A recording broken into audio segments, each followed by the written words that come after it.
Firaministan ƙasar Nijar ya samu tarba daga wajen gwamnan Katsina Malam Dukko Umar Radda yayin tarbar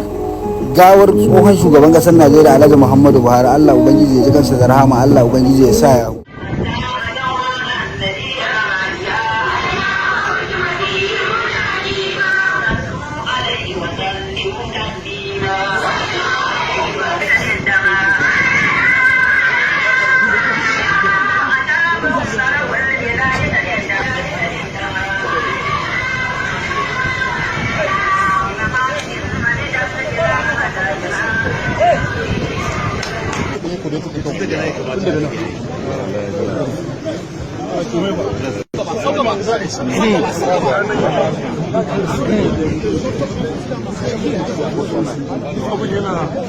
yana kyauta yiwuwa ne